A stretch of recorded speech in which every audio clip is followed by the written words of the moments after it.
ትምህርተ ሥላሴ አሁን የብፁዕ አምላክ ማንነት ተወውና እሱነን እኔ እቆጣጠረዋለሁ እሱም ዝም ይላል ዝም ብሎ እስከ መጨረሻው ያዳምጣል እርግጠኛ ነኝ ምንም ይባል ምንም አንተ ብቻ ብፁዕ አምላክ ብለህ ወደ ብፁዕ አምላክ ካነጣጠርህ እሱ ሰውዬ ሊረብሸን ይችላል አሁን ወደ ሐሳቡ ግባና ኢየሱስ የግል አዳኝ ብሎ ጠይቋል ርዕሱ ነው ወይስ አይደለም የዓለም አዳኝ ወይስ የግል አዳኝ የግል አዳኝ ሲባል ምን ማለት ነው እንዴው ሐሳቡን እንዴው ጥቅስ የለውም እየተባለ ነው ኢየሱስ የግል አዳኝ ነው የሚል ጥቅስ የለውም እየተባለ ነውና ሐሳቡን ተቀብለው ከሆነ አዎ ይስማማኛል ብለህ ያብራራልን ድምጸ ተሐድሶ እንኳን ደህና መጡ ማይኮትን ይክፈቱና ኢየሱስ የግል አዳኝ የሚል በጥያቄ የተቀመጠ ቃል አለ የዓለም አዳኝ የሚባል አለ እኔ ሁሉንም እንዳልጽፈው የዓለም አዳኝ የግል አዳኝ የሚለው ሁሉንም እንዳልጽፈው ቦታ ስለማይበቃ ነው እስቲ አንተ ይሄን ሐሳብ እንዴት ታየዋለህ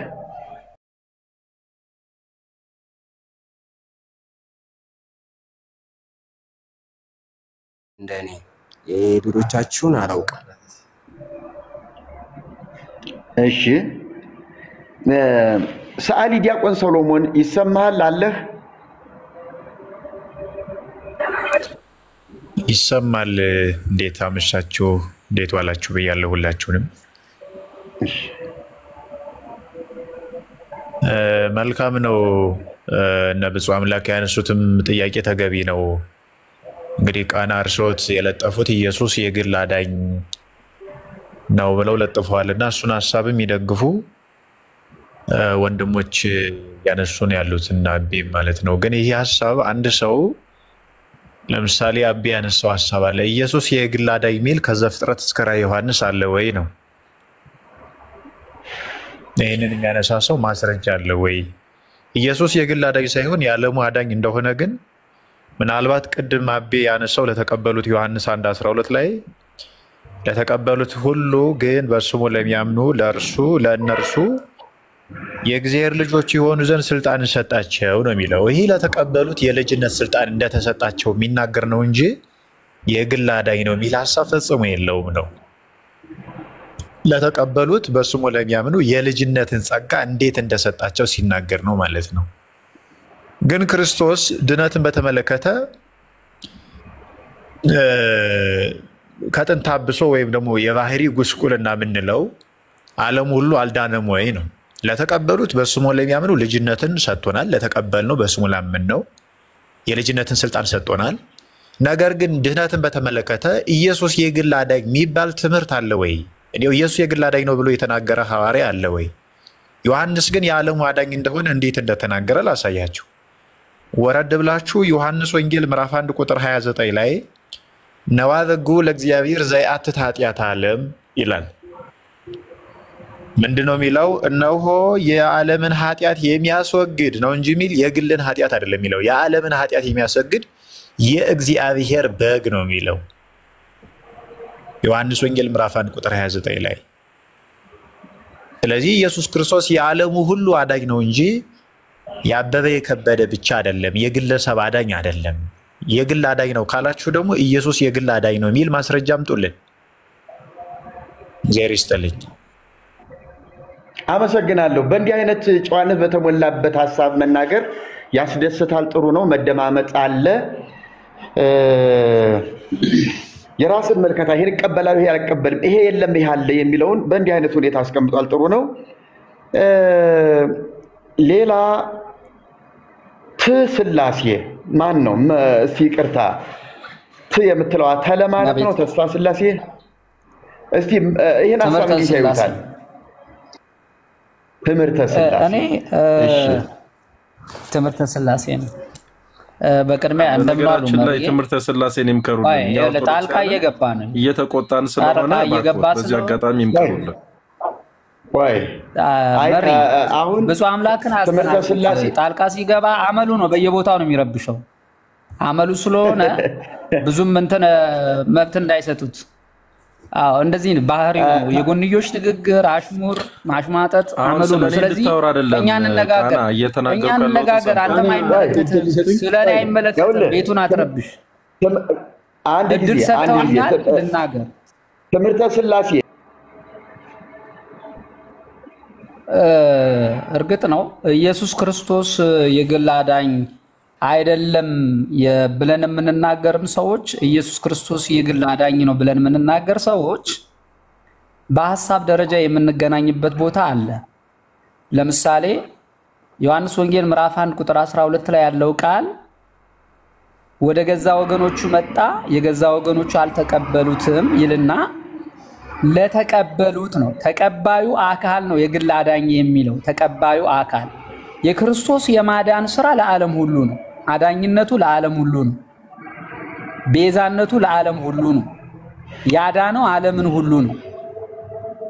ነገር ግን ይሄንን ማዳን፣ ይሄንን ቤዛዎት፣ ይሄንን ለኃጢአት ስርየት የፈሰሰው ደሙን የተቆረሰው ስጋውን አሚን ብሎ የሚቀበለው አካል ይድናል።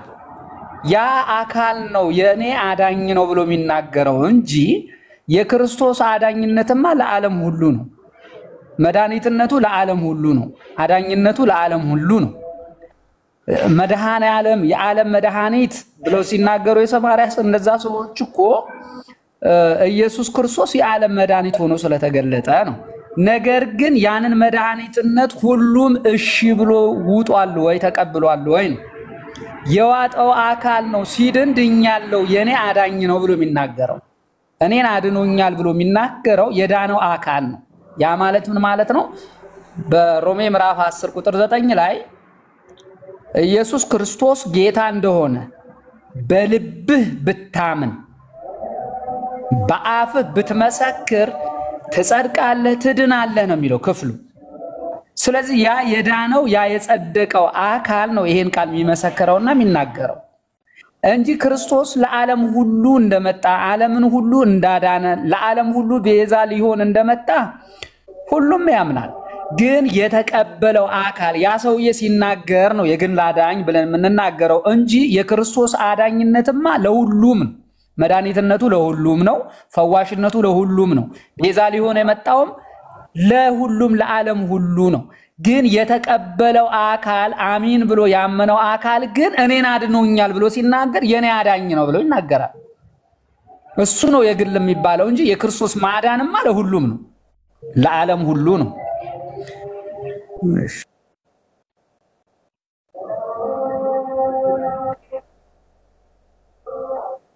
እዚህ ላይ ምናልባት ጥያቄ ከተፈቀደ ትምህርተ ሥላሴ ያነሱት ሀሳብ ላይ ሮሜን ጠቅሰዋል፣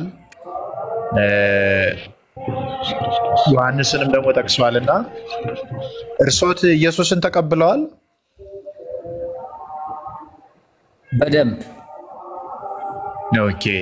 ስለዚህ ኢየሱስን ስለተቀበሉ የግል አዳኝ ነው ብለዋል አይደል? ለኔ እኔን ስላዳነኝ አዎ አዎ። እሺ ቃና ኢየሱስ እንደተቀበሉ ያምናሉ? ትምህርተ ሥላሴ ጥያቄው ለትምህርተ ሥላሴ ነው፣ እርሶትን አይደለም። ቤቱ ባለቤት የሆኑ ቃና ኢየሱስን እንደተቀበሉ ያምናሉ? ይቀበላሉ? ትምህርተ ሥላሴ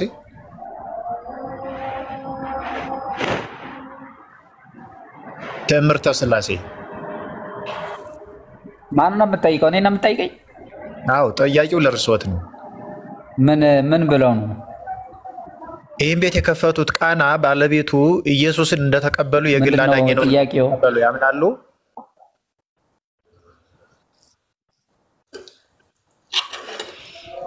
ግልጽ አይደለም ጥያቄው? ምን የሚለው ጥያቄው ግልጽ አይደለም ወይ? የጠየቁት ጥያቄ ግልጽ አድርግልኝ እስኪ። እሺ ቀለል አድርግልዎት። ቤተሰብ አለዎት?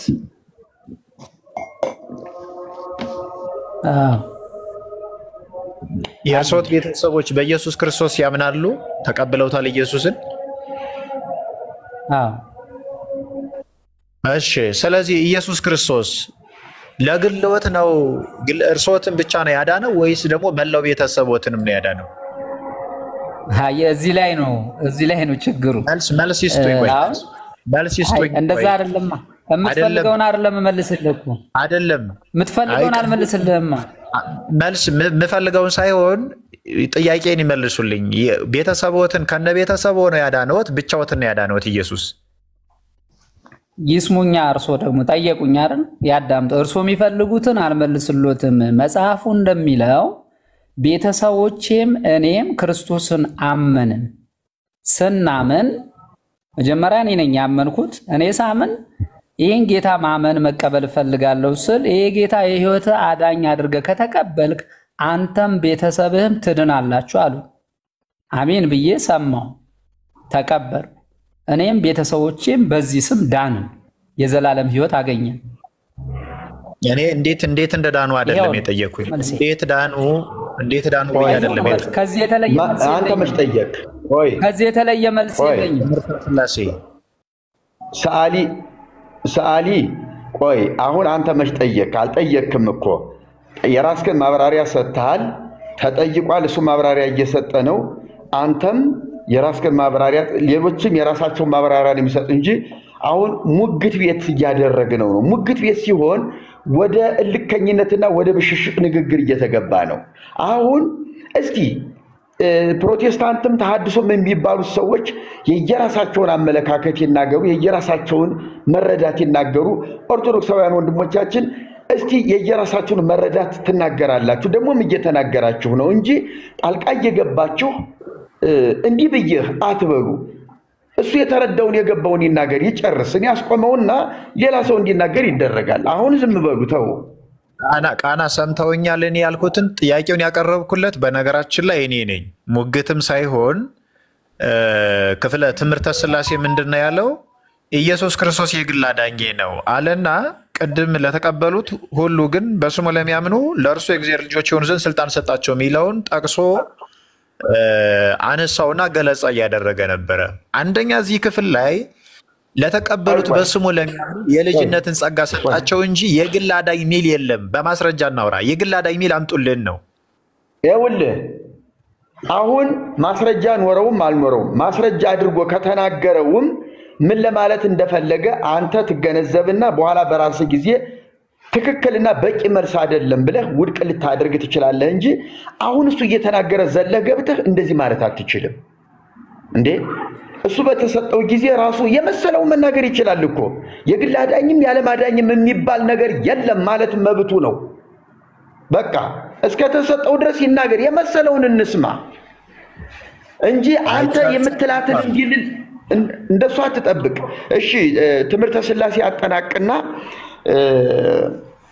ወደ ሌሎች ወንድሞች ጋር ወደ ተፈተ ይሄዳል። ስለጨረሰ ነው ጥያቄ የጠየቁት። አልጨረስኩም እኔ እኮ አልጨረስኩም። አፋፌ ላይ ስለምትቆም ነው። ምንድነው ልጨርስ። አሁንም ዝጋው። እሺ አሁንም ዝጋና ልጨርስና እንትን እላለሁ፣ አቆማለሁ። እኔ አሁን ልል የፈለኩት ምንድነው ጌታ ኢየሱስ ክርስቶስን አዳኝ ነው ብዬ ስቀበል እኔ ነኝ አንዱ ግለሰብ አዳኝ ነው ብዬ ስቀበል እኔን አድኖኛል ብዬ የምናገርበት ቶን ነው ይሄ። እኔን አድኖኛል ብዬ ስናገር እኔ ብዙ ሰው አይደለሁም፣ 1000 ሰው አይደለሁም፣ 1 ሚሊዮን ሰው አይደለሁም። የኢየሱስ የማዳን ስራ ግን ለዓለም ነው። ያ የማዳኑን ስራ እያንዳንዱ ግለሰብ ሲቀበልና ሲያምን ነው የሚድነው። ያንን መዳን ነው የግል አዳኝ የምንለው እንጂ ኢየሱስ ለእያንዳንዱ ሰው የሞተ ነው፣ ለእያንዳንዱ ሰው ብቻ ነው የሚያድነው የሚል አይደለም። የኛ ሁሉም ብትጠይቀው ይሄን ነው የሚናገረው። ሁላችንም ወንጌል ላይ መጽሐፍ ቅዱስ ላይ የምናምን ሰዎች የምንናገረው ኢየሱስ ክርስቶስ እኔን አድኖኛል፣ ምክንያቱም የዳንኩት ከብዙ ነገር ነው፣ ያዳነኝ ከብዙ ነገር ስለሆነ ማለት ነው። ድኛለሁ ብዬ ስናገር እኔ የዳንኩት ሰው ነው የምናገረው እንጂ እኔን ወክሎ የዳነ ሌላ ሰው አይናገርልኝም። ስለዚህ ኢየሱስ የግል አዳኝ ነው። አዎ አድኖኛል። እኔ የዓለም መድኃኒት ነው ብለን ስንናገር ደግሞ ዓለምን ሁሉ ስላዳነ ነው፣ ለዓለም ሁሉ ቤዛ ስለሆነ ነው። እሱ የዓለም መድኃኒት እንላለን እሱን በምንገልጽበት ሰዓት እንጂ ኢየሱስ እኔ ሳምን ቤተሰቦቼ ማመኑ ዳኑ። ዳን። በግል ግን ስንጠየቅ የግል አዳኝ ነው። አዎ እኔን አድኖኛል ብዬ አምናለሁ፣ መሰክራለሁ። ይሄ እውነት ነው እና በጅምላ መዳን ስለሌለ ነው። እሺ ትምህርተ ሥላሴ አመሰግናለሁ።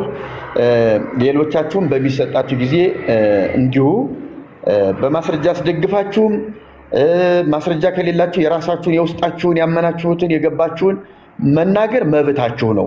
ማንም ሰው ግን ማስረጃ የለም ማስረጃም ተብሎ ጣልቃ ባይገባ ጥሩ ነው። አመሰግናለሁ። መምህር ጌታቸው አንዴ ልናገር ቃና መዳን በሌላ እሺ አመሰግናለሁ። እግዚአብሔር ይባርካችሁ። ይሄ ክርክር ይሄ ሐሳብ የተቀመጠው ሐሳብ ኢየሱስ የግል አዳኝ ነው የሚለው እውነት ነው። ኢየሱስ ክርስቶስ ወደ ዓለም መጣ። ለምን? ዓለሙን ሊያድን። ቅድም እንደተጠቀሰው ዮሐንስ ወንጌል ምዕራፍ 1 ቁጥር 12 ላይ ለተቀበሉት ሁሉ ወደ ገዛ ወገኖቹ መጣ፣ ለተቀበሉት ሁሉ ግን በስሙ ለሚያምኑት ለነርሱ የእግዚአብሔር ልጆች እንዲሆኑ ለእግዚአብሔር ልጆች የሆኑ ዘንድ ስልጣን ሰጣቸው ይላል። ይሄ የጥቅል ሐሳብ የመጣው ለተቀበሉት ሁሉ ሲል እያንዳንዱ በግል ሲቀበል ሁሉ የሚለው ቃል እያንዳንዱን የሚያጠቃልል ነው። ለተቀበሉት ሁሉ አንዱ ተቀብሎ አንዱ ሳይቀበል የቀረ ካለ የተቀበሉት ማለት ነው። ስለዚህ ይሄ ቃል እንደዚህ ነው። ይሄንን የሚያረጋግጥ ደግሞ ሌላው ቃል ምን አለ? ዮሐንስ ወንጌል ምዕራፍ 3 ቁጥር 16 ላይ በእርሱ የሚያምን ሁሉ የዘላለም ሕይወት እንዲኖረው እንጂ እንዳይጠፋ እግዚአብሔር አንድ ልጁን እስኪሰጥ ድረስ ዓለሙን እንዲሁ ወዷልና ይላል። በእርሱ የሚያምን ነው የሚለው። የሚያምን አንድ ሰው የሚያምን ይልና ሁሉ ይላል። ስለዚህ ቅድም አንድ ወንድሜ የትኛው እንደሆነ አላስታውስም የተናገረው ከስፔሲፊክ ቱ ጀነራል ነው ሄደው ከአንድ ወደ 2 ወደ 3 ወደ 4 5 ዓለሙን ሁሉ ሊያድን ማለት ነው። ለተቀበሉት ነው። አሁን ቅድም አንደኛው ወንድሜ ቪቮ ይሁን ማን እንደሆነ አላስታውስም የተናገረው ዓለም ሁሉ ድኗል አለ። ዓለም ሁሉ አልዳንም። የዳነው በክርስቶስ ኢየሱስ አምኖ የኢየሱስን አዳኝነት ሞትና ትንሣኤውን አምኖ ተቀበለ። እሱ ነው የዳነው። ዓለም እኮ ስንት ጣዖት አምላክ ያለበት፣ ዓለም እኮ ስንት የተለያየ እምነት ያለበት አለ። ስለዚህ ኢየሱስ ክርስቶስን በግል የተቀበለ ይድናል። የሚያድነው ግለሰቡን ነው። እንደው ኢየሱስ ክርስቶስ እኮ ዮሐንስ 1 ላይ ደንስና ጠናቆ ከአንድ ጀምሮ ና ተከተለኝ እያለ እኮ እያንዳንዱን የጠራው አይደለም። ስለዚህ በግል ሐዋርያቶች በየግል ነው የተጠሩት። ስለዚህ እኛም በየግላችን ነው ስናምን ጌታን ስንፈልግ ስንከተለው መዳናችንን የምናረጋግጠው። ስለዚህ ኢየሱስ የግል አዳኝ ነው። በግል የዳኑ ሰዎች ደግሞ ሲሰባሰቡ የዓለም አዳኝ ይሆናል። ምክንያቱም ኢየሱስ ለዓለም ስለመጣ ማለት ነው። ዓለሙን ሊያድን ስለመጣ ሲናገር እኔ የዓለም ብርሃን ነኝ ብሏል። ስለዚህ ለዓለም ብርሃን ሆኖ መጣ። ብርሃኑ የበራለት ግለሰቡ ዳነ ማለት ነው። ስለዚህ ኢየሱስ የግል አዳኝ ነው። ግን የመጣው ቅድም ትምህርተ ሥላሴ እንደተናገረው የግሉ ሰዎች ሲጠራቀሙ ብዙሃን ይሆናሉ። ስለዚህ ዓለሙን ሁሉ አድኗል የሚለው ነገር ትክክል አይደለም። ዓለምን ሊያድን መጣ እንጂ ዓለሙን ሁሉ አላዳንም። ይሄ መታወቅ አለበት። ጌታ ይባርካችሁ። አመሰግናለሁ። እሺ አመሰግናለሁ። እንዲናገር ጋብስኩ ሰውዬ በኔትወርክ ምክንያት ወጥቷል። አሁንም ሪኩዌስት ገስት ቢጠይቀኝ ይገባል።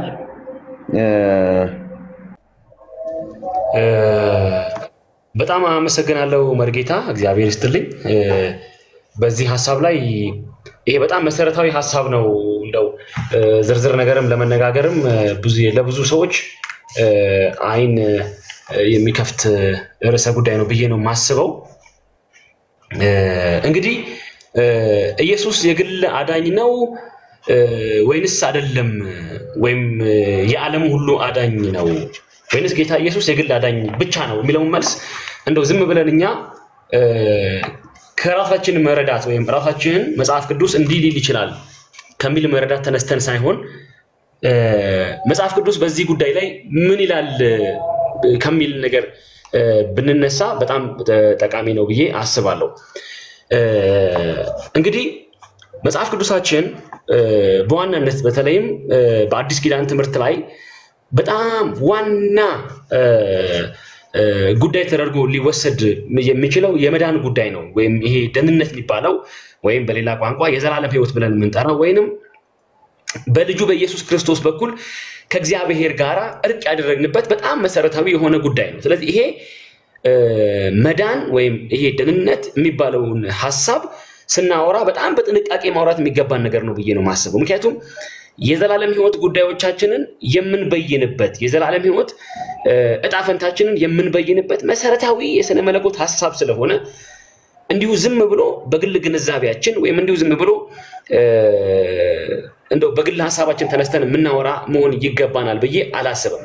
መጽሐፍ ቅዱሳችን ስለ ክርስቶስ ኢየሱስ አዳኝነት ምንድነው የሚለው ምንድነው መጽሐፍ ቅዱሳችን የሚናገረው የሚለውን እኔ በራሴ ሐሳብ ከመነጋገር በመጽሐፍ ቅዱሳችን ምንድነው የሚለን እንግዲህ መጽሐፍ ቅዱስ የተወሰኑ ሐሳቦችን ብናነሳ ለምሳሌ እንደ መጀመሪያ ሐሳብ ብናነሳ አንደኛ ዮሐንስ ምዕራፍ 5 ቁጥር 13 ላይ አንደኛ ዮሐንስ ምዕራፍ 5 ቁጥር 13 ላይ እንደዚህ የሚል ቃል እናገኛለን። የዘላለም ሕይወት እንዳላችሁ ታውቁ ዘንድ በእግዚአብሔር ልጅ ለምታምኑ ይህን ጽፍላችኋለሁ ይላል። ይሄ እንግዲህ በብዙ ቁጥር የተጻፈ ሐሳብ ነው። የዘላለም ሕይወት እንዳላችሁ ታውቁ ዘንድ በእግዚአብሔር ልጅ ለምታምኑ ይህን ጽፍላችኋለሁ ይላል። ማለት ኢየሱስ ክርስቶስ ምንም እንኳን ለዓለሙ ድነት ቢመጣም ዓለሙን ሁሉ ለማዳን ቢመጣም ዓለሙን ሁሉ ሊያድን የተሰጠውን የእግዚአብሔርን ሐሳብ ይዞ ቢመጣም እንኳን ያ ለዓለሙ ድነት የመጣውን ግን ጌታ ኢየሱስን የምንቀበልበት ግን የግል ውሳኔዎቻችንን ግን የሚሻ ጉዳይ ነው። የግል ውሳኔዎቻችንን ግን የሚፈልግ ጉዳይ ነው። በርግጥ ኢየሱስ ክርስቶስ የመጣው ለዓለሙ ነው፣ ዓለሙን ለማዳን ነው፣ ለዓለሙ ሁሉ ድነት ሊሆን ነው፣ ለዓለሙ ሁሉ የቤዛዎች ሥራን ለመስራት ነው። ነገር ግን ለዓለሙ ሁሉ ይምጣ እንጂ ለዓለሙ ሁሉ የመጣው ይሄ የመዳን እውነት ሰዎች በግል በሚወስኑት ውሳኔ የተመሰረተ ነው ማለት ነው። የመዳናቸው ጉዳይና ያለ መዳናቸው ጉዳይ በግለሰቡ ውሳኔ ላይ ቤዝ ያደረገ ነው። ለዚህም ደግሞ መጽሐፍ ቅዱሳችን የሚነግረን ነገር አለ። የዮሐንስ ወንጌል ምዕራፍ 3 ቁጥር 17 ላይ በእርሱ የሚያምን አይፈረድበትም ይላል። ይሄ ብቻ አይደለም። ሮሜ መጽሐፍ ደግሞ በክርስቶስ ኢየሱስ ያሉት ኩነኔ የለባቸውም ይላል። አሁን ዓለሙን ለማዳን ቅድም ተናግሬያለሁ። ዓለሙን ለማዳን ቢመጣም እንኳን ጌታችን ኢየሱስ ክርስቶስ ነገር ግን ዓለሙ ሁሉ ለማዳን የመጣውን ይሄንን ጌታ ኢየሱስ ሰዎች በግል በሚወስዱት ውሳኔ እኔ እግዚአብሔር አምላክ በልጁ ሰውነት ላይ በሰራው ሥራ ሊያጸድቀኝ ይችላል ብለው በግላቸው ወደ ክርስቶስ ለመምጣት ያንን የመዳን የቤዛዎች ሥራ ለመቀበል በሚወስኑበት የውሳኔ ልዕልና ላይ የተመሰረተ ነው። ስለዚህ አንድ ሰው ኢየሱስ የግል አዳኝ ነው ብሎ ቢል የዓለሙ ሁሉ አዳኝ አይደለም ማለቱ አይደለም። በቀላል ቋንቋ ጌታ ኢየሱስ እኔን በግል አድኖኛል ወይም ለኔ ብቻ ነው የመጣው ዓለሙን ለማዳን አልመጣም ማለቱ አይደለም። ይልቁንም ግን ለዓለም ሁሉ ድነት የመጣው ጌታ ኢየሱስን እኔ በግሌ ምን አድርጌዋለሁ? በግል በወሰንኩት ውሳኔ ከእርሱ ጋራ ለመኖር ሕይወቱን ለመቀበል ክርስቶስ ኢየሱስ በመስቀል ላይ የሰራውን ሥራ ለኔ ነው የሰራው ብዬ እኔ በግሌ አምኛለሁ ብሎ ሲያበቃ የግል አዳኝ ነው ሊል ይችላል። ይሄ ሰው ኢየሱስ የግል አዳኝ ነው ብሎ ከሲል ያንተ አዳኝ አይደለም ወይ የዓለም ሁሉ አዳኝ አይደለም ወይ ዓለሙን ሊያድን አልመጣም ማለት አይደለም። ይሄ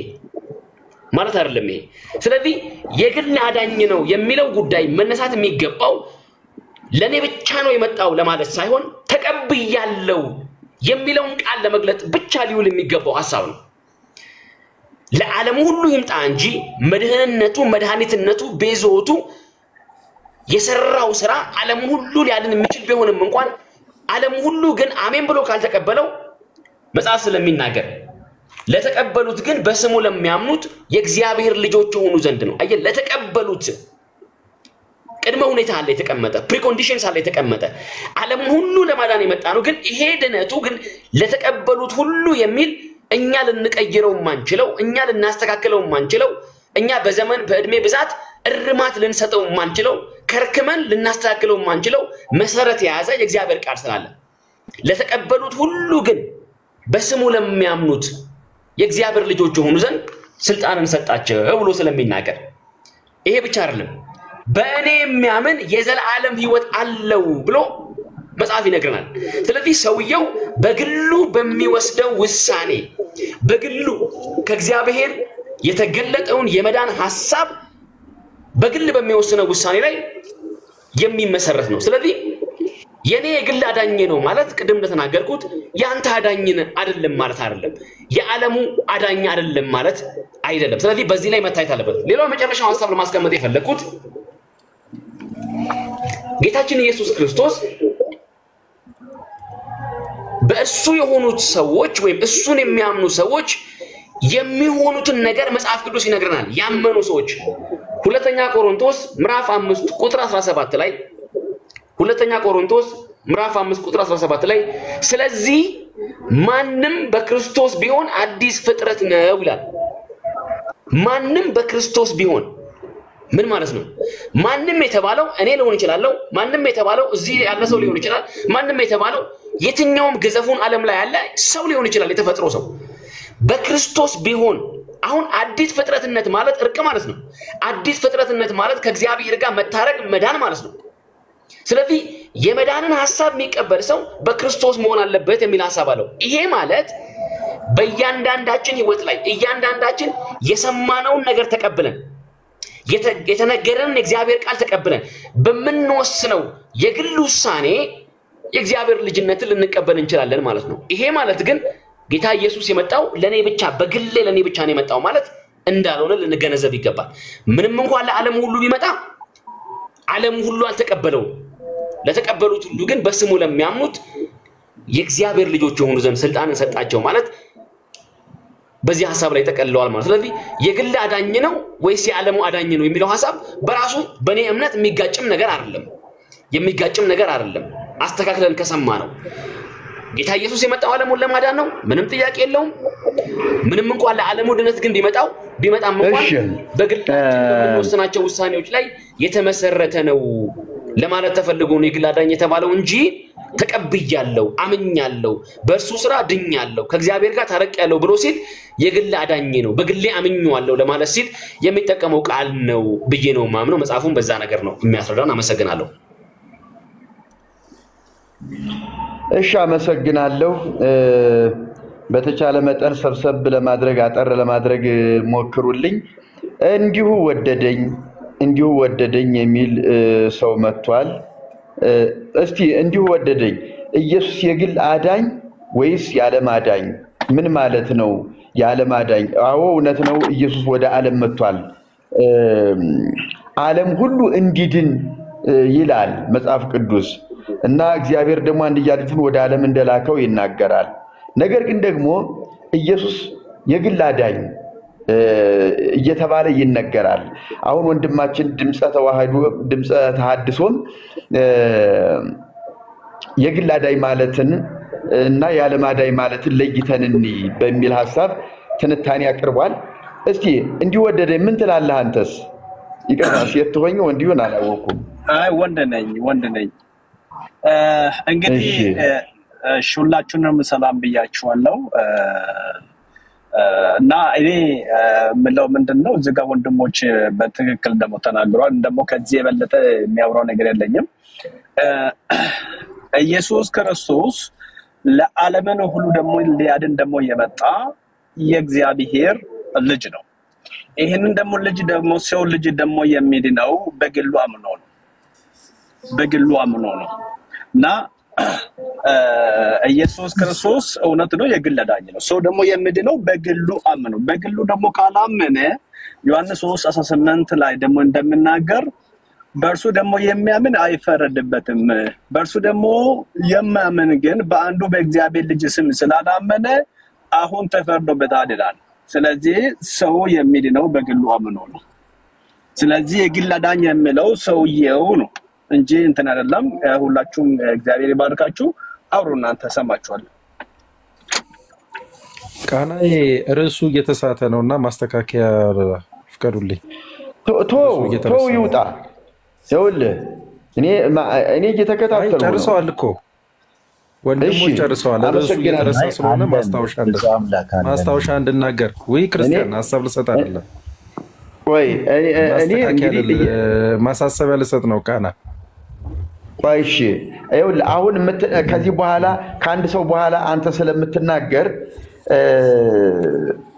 ምን ብሎ ነው ከርሱ የወጣብህ የሚለውን እስቲ ካንተ እንሰማለን። እኔ ስላልታየኝ ነው። ማሳሰቢያውን ልናገር። ቆይ ከዚህ ሰው ቆይ ይኸውልህ ብፁዕ አምላክ ያዘውና ክርስቲያን ከተናገረ በኋላ አንተ ስለምትናገር ማሳሰቢያውንም ጭምር ታሰማናለህ። ያንተን ምልከታም ጭምር ተጨማሪ ሐሳብህን አጠናክረህ ትነግረናለህ። እሺ ክርስቲያን ማይክሮፎን ይክፈቱና ክርስቲያን በተሰጠው ርዕስ ላይ ምን ይላሉ? አመሰግናለሁ። ኢየሱስ የግል አዳኝ የሚል ክፍል ርዕስ ነው የለጠፋችሁት። ደግሞ በግል ነው የሚያድነው ክርስቶስ ወይንስ ደግሞ በዓለምን አድኗል የሚል ሐሳብ እየሰማሁ ነበር። መስቀል ላይ ዓለም ድኗል። ያልዳነ አንድም ሰው የለም። ግን መለየት አለብን። በአዳም በኩል ተከፍቶለት ወደዚህ ዓለም ለገባ ኃጢአት ክርስቶስ ኢየሱስ ሞቶለታል። ስለዚህ ማንም ሰው አሁን ኃጢአት የለበትም። ማንም ሰው ጌታን አመነም አላመነም። ግን በደንብ ስሙ። ስለ የትኛው ኃጢአት ነው እያወራኋችሁ ያለሁት? ከአዳም በኩል ስለገባው ኃጢአት ነው። ሃማርቲያ የምንለውን በግሪክ ለዚህ ኃጢአት ሞቶለታል። ሙስሊሙም ያመነውም ያላመነውም ማንም ሰው ኃጢአት የለበትም። ዓለም ድኗል። ያልዳነ አንድም የለም። ከመስቀል በኋላ ግን ሰው በምንድን ነው የሚድነው ካላችሁኝ፣ ልጅ የሚሆነው በምንድን ነው? ልጅ ለመሆን በልጁ በክርስቶስ ኢየሱስ ሰው ሲያምን ልጅ ይሆናል። ያላመነ ተፈርዶበታል። የሚፈረድበት የአዳም ኃጢአት ስላለበት አይደለም። አሁን ከመስቀል በኋላ የሚፈረድበት በልጁ በክርስቶስ ኢየሱስ ስላላመነ ነው። ልጅ ለመሆን ማመን አለበት። ከአዳም የመጣ ኃጢአት ግን ሙስሊም ውስጥ ጭምር አለ ብሎ ማሰብ ለአንድ ክርስቲያን ለኔ ትልቅ ስህተት ነው። ምክንያቱም አዳምን ስንመለከት ታስታውሳላችሁ፣ ኃጢአት በሰራ ሰዓት ኮባ ለበሰ።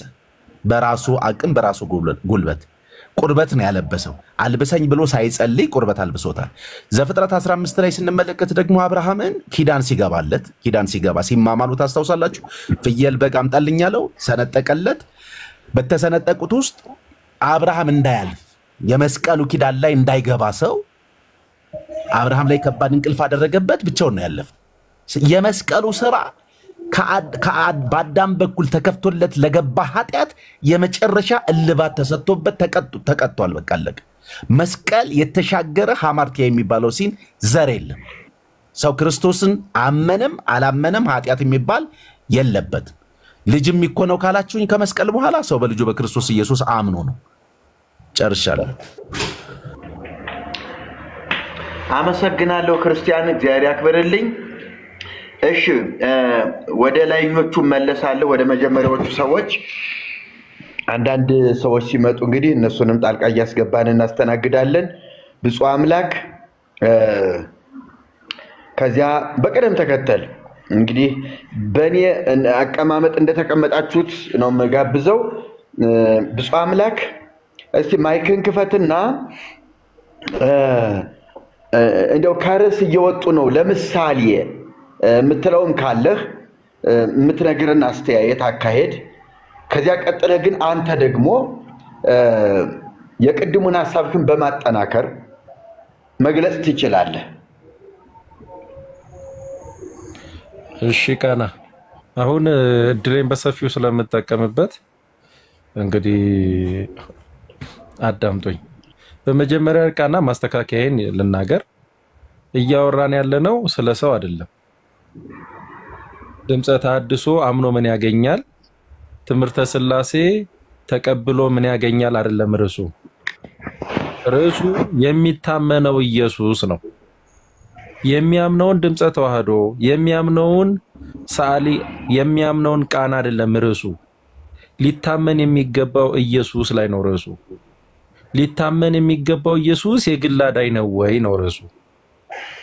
አያችሁ፣ አሁን ምናወራው ሊታመን ስለሚገባው ስለ ኢየሱስ የግል አዳኝ ነው አይደል ያለ ማዳኝ ነው የሚለው ላይ ነው እንጂ ድምፀ ተዋህዶ አምኖ ስለመዳኑ ወይም ደግሞ ብፁዕ አምላክ አምኖ ስላለ መዳኑ አይደለም ርዕሱ።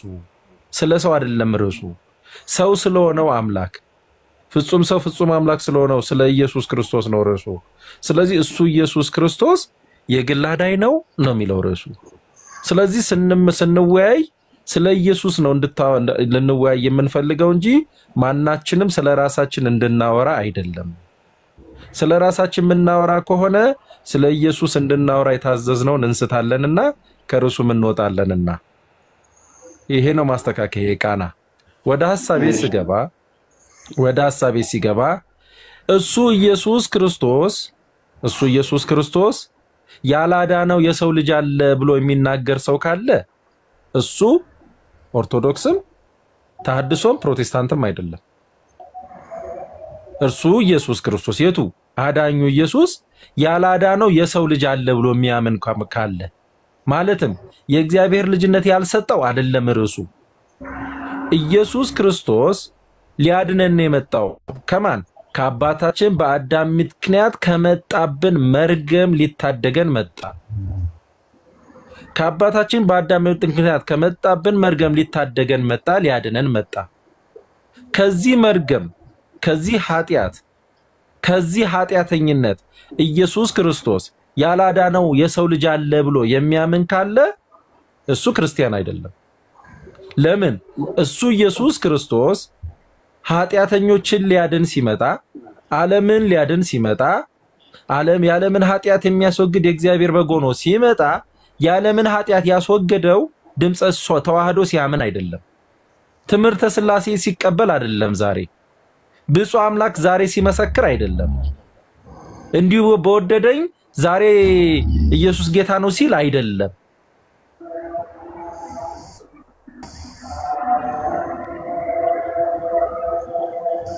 ኃጢአታችን በራሱ ያነጻው በቀራንዮ አደባባይ በዕለተ ዓርብ ነው።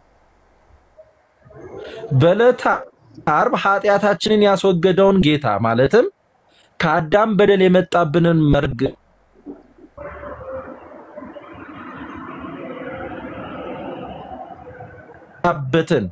ያንን መርገም አስወግዶ ጠርቆን ያስወገደውም እሱም ጠርቆ አስወግዶ ኃጢአታችንን በራሱ አንጽቶ በሰማያት በግርማው ቀኝ የሚቀመጠው ኢየሱስ ክርስቶስ ምን አለ? ሂዱ ለሁሉም ነገራቸው ይሄ የምስራች ነው አለ። ልንሰማው የሚገባ ስለሆነ ልናውቀው የሚገባ ስለሆነ ሂዱ ንገሯቸው ለሁሉም አለ። ለምን? ካልሰሙ እንዴት ሊያምኑ ይችላሉ?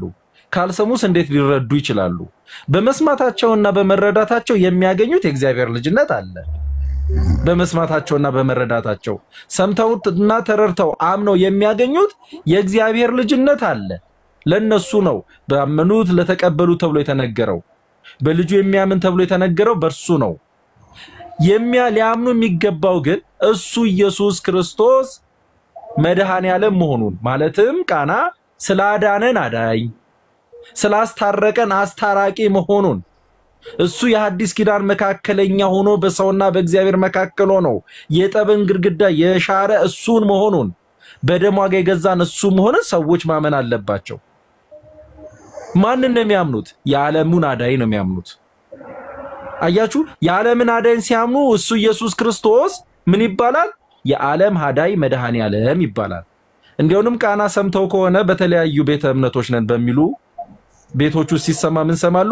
ኢየሱስን እንደ ግል አዳኝ አድርጎ ያልተቀበለ አይድንም የሚል ስብከት አለ። እሱ ኢየሱስ ክርስቶስን እንደ ግል አዳኝ አድርገህ ብትቀበል ተብሎ የሚባል ስብከት አለ። ለማን ነው ጩኸት የሚጮኸው? ገና ላልሰማው ላልተረዳው አላመነም ተብሎ ለሚታሰበው ነው። አላመነም ተብሎ ለሚታሰበው ለሱ የሚናገረው የዓለምን ኃጢአት ያስወገደ የእግዚአብሔር በግ መሆኑን ነው። ለምን ሲመጣ የዓለምን ኃጢአት ሊያስወግድ ነው የመጣው። ሲሄድም የዓለምን ኃጢአት አስወግዶ ነው የመጣው የሄደው። ሲመጣ ዓለምን ሊያድን ነው የመጣው። ሲሄድም ዓለምን አድኖ ነው የሄደው። ኃጢአተኞችን እኛን ከኃጢአት ሊያነጻ ነው የመጣው። ኃጢአታችንን አንጽቶ ነው የሄደው። ስለዚህ መጥቶ የቀረውን አይደለም እኛ ምን ሰብከው በድል የሄደውን ነው ያዳነውን ያስታረቀውን ያማለደውን በደሙ ዋጋ የገዛንን ኃጢአታችንን በራሱ ያስወገደውን እሱን ኢየሱስ ክርስቶስን ነው ምን ሰብከው ምን ብለን መድኃኔ ዓለም ነው ብለን የዓለም አዳኝ ነው ብለን። ስለዚህ አንድ ሰው ኢየሱስን የዓለም አዳኝ ነው ብሎ መድኃኔ ዓለም ነው ብሎ ካላመነ ወደ እግዚአብሔር ልጅነት ሊመጣ አይችልም። ለምን?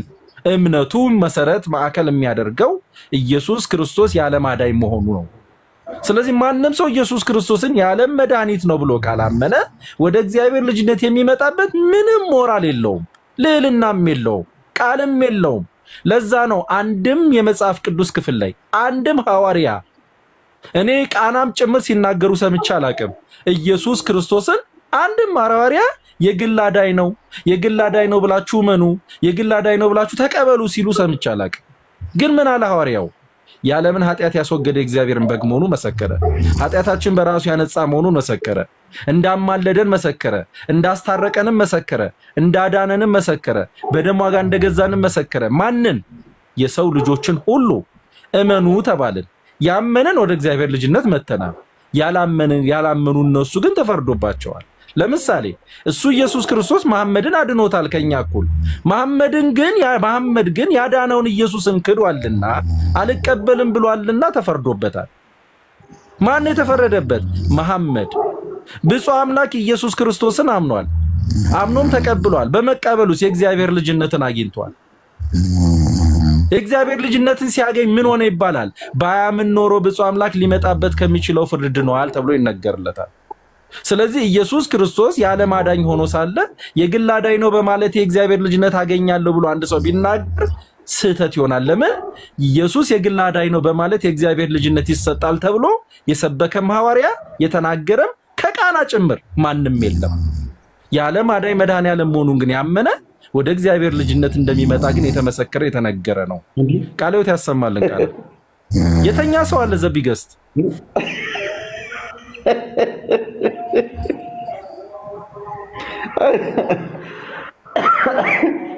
እንደው እንቅልፉን ያስነካዋል እዚህ ገብቶ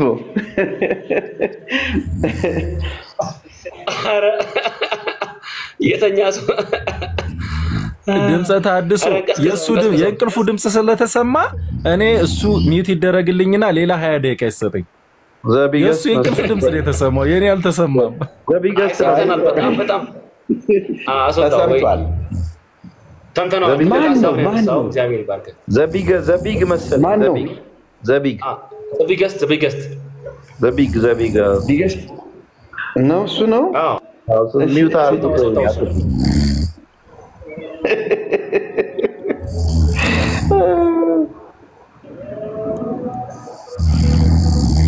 ቃና ጥያቄ እየጠየቅን ብንሄድ መልካም አይሆንም? ለውይይቱ እንዲጠቅም እንደው እንዳካሄድ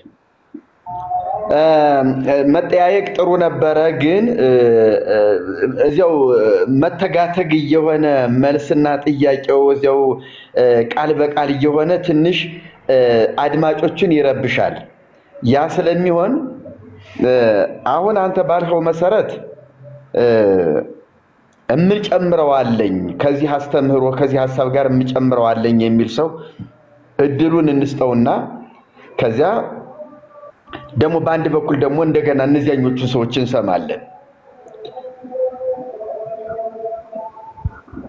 እኔ ዴቪድ ሉቃስ ሰጠኝ ትንሽ ልጨምርና እኔ አጭር ነው ማወራው። እሺ ቃና አጭር ነው ማወራውና በሐሳብ በሐሳብ አይደለም ማረ እኔ ከብዙም እንደውም ጥያቄ አለ ለሱ ብዙ ጥያቄ ይዤ ነበር። እሺ ትምህርተ ሥላሴ የግል አዳኝነትን ይቀበላል ወይስ ያለ ማዳኝ?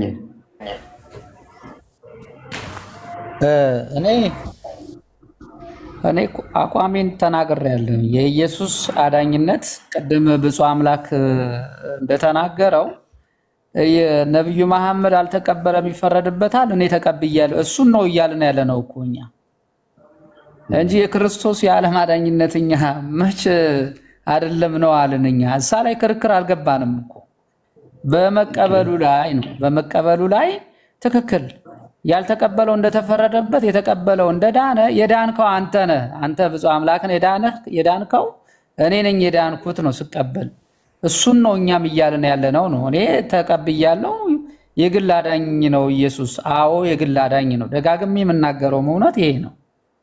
ነገር ግን የኢየሱስ የዓለም አዳኝነት ግን እናምናለን። እንደሱ አሁን የጠየቅኩህ አንድ አይነት ሐሳብ ያላቸው ሰዎች አንድ ጊዜ ተናግረው እንዲጨርሱ ለማለት ነው እንጂ አንተን የሚቀድሙ አሉ። እሺ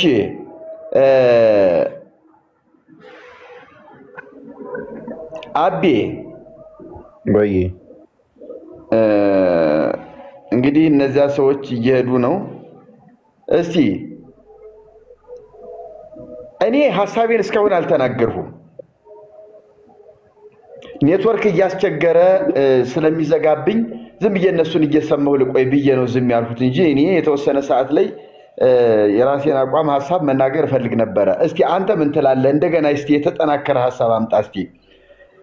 እኔ ምንድነው መሰሉት አሁን ድምጸ በሰጠው እንትን ላይ የባይብሊካል ስተዲ ክሮኖሎጂካል ያቀማመጥ ችግር አለበት የሚል ሐሳብ ነው ያለኝ።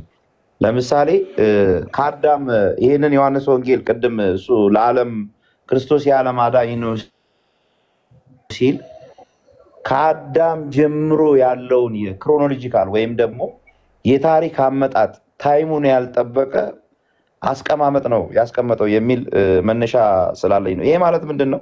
ለምሳሌ በአንዱ በአዳም ኃጢአት ገባ፣ በአንዱ ክርስቶስ ደግሞ ዓለም ሁሉ ዳነ ይላል። በስሙ ላመኑ በተጠሩት ዳነ ነው የሚለው።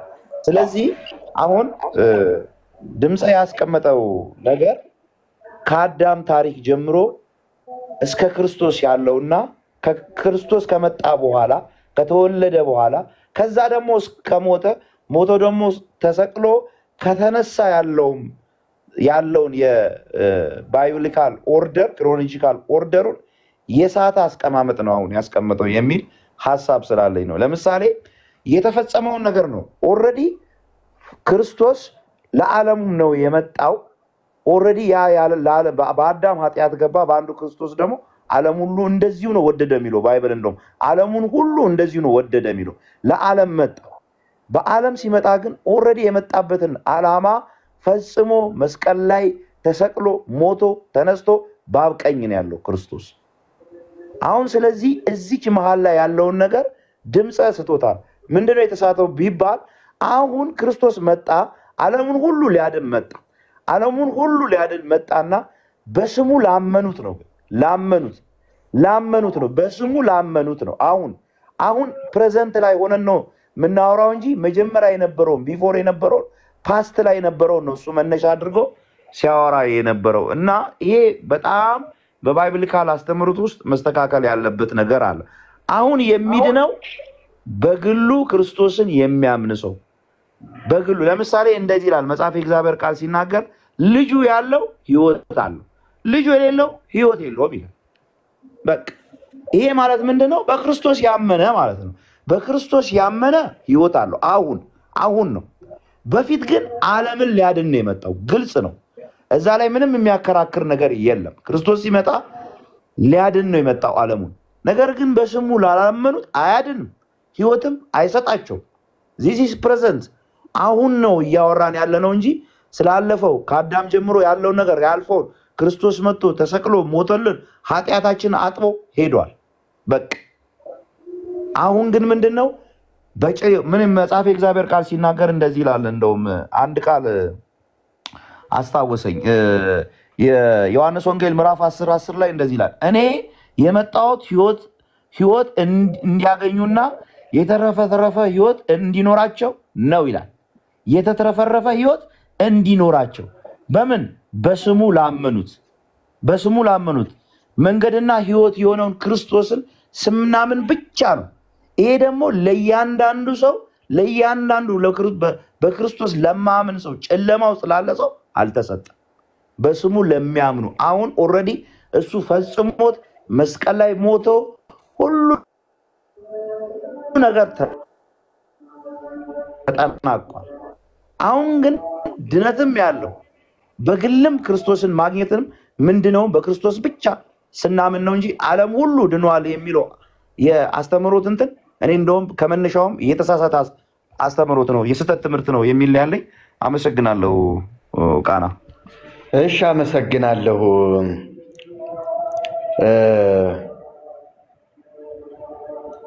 እንግዲህ መዳን በሌላ የለም ኤማሁስ እንዲሁ ወደደኝ።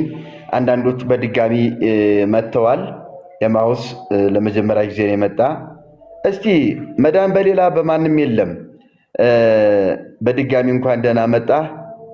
ምንድነው ይሄ ኢየሱስ የግል አዳኝ አባባሉ ጤነኛ ያልመሰላቸው ሰዎች አሉ፣ ይፈሩታል። የግል አዳኝ ማለት የአንድ ግለሰብ ብቻ ኢየሱስን መገደብ እየመሰላቸው ነው እና የዓለም አዳኝ ነው ሲባል እያንዳንዱ ካላመነ ይድናል ወይ? ዓለም ድኗል ማለት በኢየሱስ ኢየሱስ ዓለምን አድኗል፣ የዓለም አዳኝ ነው፣ ዓለም ድኗል በኢየሱስ ሲባል ዓለም ድኖ ተፈጽሟል አብቅቷል ወይ? ወይስ እያንዳንዱ የማመን ግዴታ አለበት? ወይስ ደግሞ በጅምላ ማመን ነው? ለእያንዳንዱ የግል የሚለው ቀርቶ የጅምላ የኛ ይባል አይነት አስተሳሰብ ነው ያለ የሚመስለውና እስቲ ምን ይመስልሃል አንተ? እንዴት ታየዋለህ? በጣም ጥሩ። እኔ ይሄንን የማየው በምንድነው ቅድምም እንደተናገርኩት እያንዳንዱ በግሉ ሲያምን ህብረት ይሆናል፣ ቤተሰብ ይሆናል፣ ይበዛል። ሁሉም ዓለም ሁሉ ደግሞ ቢቀበለው የዓለሙን ሁሉ አዳነ ይባላል። እውነት ነው፣ ኢየሱስ ክርስቶስ ዓለምን ሊያድን የመጣው ግን ወንድሞቼም እንደተናገሩት እያንዳንዱ በግሉ ሲቀበል ኢየሱስን በግሉ ሲያምን ምክንያቱም በእኔ የሚያምን ህይወት አለው የዘላለም ህይወት አለው አለ እንጂ የሚያምኑ አላለም። እያንዳንዱን ነው እያንዳንዱን ነው። ስለዚህ በእኔ የሚያምን የዘላለም ህይወት አለው የማያምን ግን አሁን ተፈርዶበታል ሲል አንዱን ግለሰብ ነው። ስለዚህ እያንዳንዱ ሲሆን ሲባዛ ሲበዛ ዓለም ሊሆን ይችላል፣ ዓለም ሁሉ ከተቀበለው። ሌላው ቀርቶ ዮሐንስ 1:12 ቀደምም እንደተናገርኩት ወደ ገዛ ወገኖቹ መጣ ሲል ወገኖቹ እኮ እስራኤል ናቸው አይደል? እስራኤል ወደ እስራኤል ነው የመጣው። እስራኤል ሁሉ እኮ አልተቀበለውም። የሚጠብቁት መሲሐቸውን ይመጣላቸው አልተቀበሉትም። ግን ከእስራኤል ወገን የሆኑት ደግሞ የተቀበሉትም ነበሩ። ለምሳሌ እነ ጴጥሮስ እነ እንድርያስ ሌሎቹም እነ ናትናኤል እያንዳንዳቸው በግላቸው ይሄው መሲሁ ሲባሉ ይሄው የእግዚአብሔር በግ ሲባሉ ተከትለውት ሄዱ። ስለዚህ መቀበል በግል ነው፣ እምነት በግል ነው። በግልህ ያመንከውን ጌታ ስታከብረው ኢየሱስ ክርስቶስ ራሱ እኮ ማርቆስ 16 ላይ ምንድነው ያለው? ወደ ዓለም ሂዱ ለዓለም ሁሉ ለፍጥረት ስበኩ አይደለም ያለው? ስብከቱ ለዓለም ነው። የኢየሱስ አዳኝነት ዝናው ማዳኑ የሚነገረው ለዓለም ነው። ከዛ የሚያምኑትንም በአብና በወልድ በመንፈስ ቅዱስ እያጠመቃችሁ ደቀ መዛሙርቴ አድርጓቸው ሲል ያመኑትን ነው። ካላመኑት መካከል ያመኑትን ነው። ስለዚህ እነዚህ ሰዎች አንድ ሁለት እያሉ የተጠራቀሙ ናቸው ማለት ነው። ስለዚህ ኢየሱስ እውነት ነው ዓለምን ሊያድን መጥቷል። ግን በግል ነው፣ ሰዎች በግል ነው አምነው የሚድኑት። በህብረት አይደለም። እቺ የግል ናት የምትለዋን ሰዎች እንትን የሚያደርጉት ልክ እንደሆነ በቃ የግል ተቀጣሪ የግል መጠቀሚያ የግል ነገር ለማድረግ የታሰበ ይመስላል። አንደኛ የሚመስልበት ሁኔታ አለ። እንደገና ደግሞ የሚተረጎመው ማለት ነው በሌሎች እንደገና ደግሞ የሆነ አንድን የሃይማኖትን ማዕከል ነው ያዳነው አንድን ነው ለማለትም የታሰበ ይመስላል። ግን እንደሱ አይደለም። ያመኑትን ሊያድን ኢየሱስ ወደ ዓለም መጣ። ይሄንን ነው የምለው። እንግዲህ እኔ አመሰግናለሁ ወንድሜ፣ እግዚአብሔር ያክብርህ። እስቲ ኤማሁስ እስቲ ማይክን ክፈትና የተቀመጠ ርዕስ አለ የሚታይ ኢየሱስ የግል አዳኝ የሚል ጥያቄ ነው ወይስ አይደለም? እና የማህበር አዳኝ የዓለም አዳኝ የግል አዳኝ ይሄ ነገር እንደው ተራ ነገር ሆኖ ሳለ ቀላል ሆኖ ሳለ ግን እንደ ትልቅ ነገር መወጋገዣና መለያያ አይነት ነገር አስመሰሉት አወፈሩትና እንደው አንተ በዚህ ላይ እንደ ግል ነው የምታየው ወይስ እንደ ዓለም አዳኝ ነው የምታየው? እሺ ያው ከወንድሞቼ ጋር የሚስማማ ነው።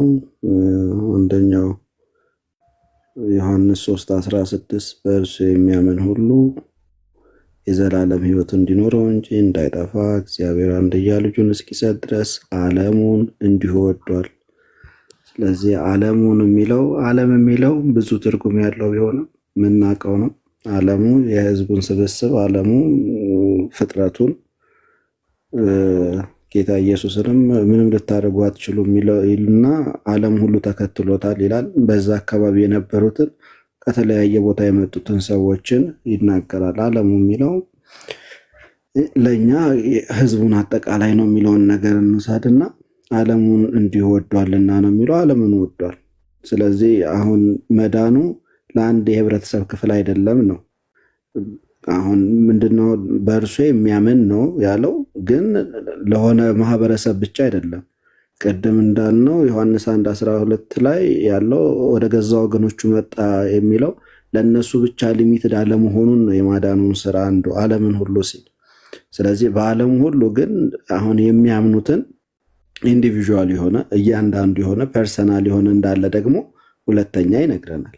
ለዓለም ሁሉ ነው። አንዳንድ ሰው ክርስቶስ የመጣው እኮ ለአይሁድ ነው ብሎ ስለሚያምን ለአይሁድ ብቻ እንዳልሆነ፣ ነገር ግን ለህዝብም ለአሕዛብም ለዓለሙ ሁሉ እንደሆነ፣ ነገር ግን ደግሞ ዓለሙ ሁሉ ስንል አውቶማቲክ እንዳልሆነ ምን አለው ነው ሁለተኛ የሚለን የሚያምን ሁሉ የሚያገኘው ነው ማለት ነው።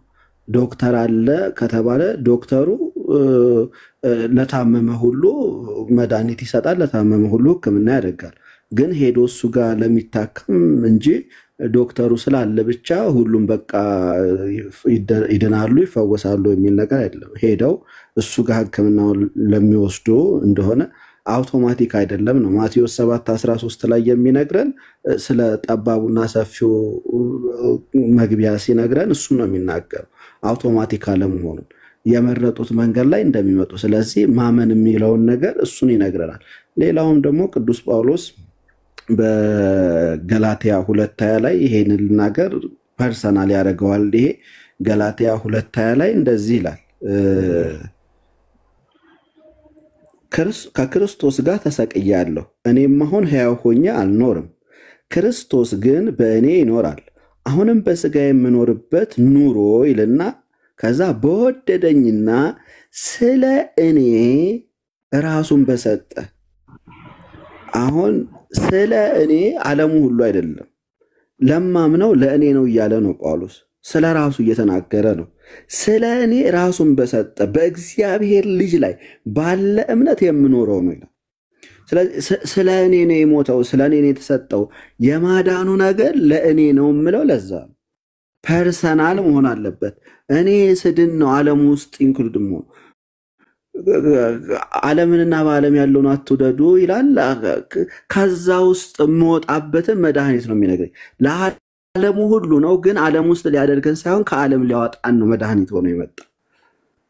ዓለም ውስጥ እንድንኖር አይደለም። መድኃኒቱ በዓለም ላሉት ሁሉ ነው፣ ግን ከዓለም እንድንወጣ ነው ደግሞ የተጠራንበት። ለዚህ ስናምን ከዓለም ካለው ነገር እንወጣለን። ቅዱስ ጳውሎስ እንዳለው አሁን ፐርሰናል አይደለም፣ ለእኔ አይደለም፣ የግል ያዳኝ አይደለም፣ ስለ እኔ ይላል። ግን ጳውሎስ ገላትያ 2 ላይ ስለ እኔ ራሱን በሰጠ። ስለ እኔ ካልሆነ ስለማን? እኔ አንዱን አዳም ሊያድን አይደለ የመጣው? አንድ እኮ ነው። ከዛ አሁን ዓለሙ የምንለውን ቁጥር ከሆነ ነገሩ እሱ አይደለም፣ ቁጥር አይደለም እሱ የሚናገረው። ለዓለሙ ሁሉ ሲል ለሁሉም ነው፣ ሕዝብም አሕዛብም ነው።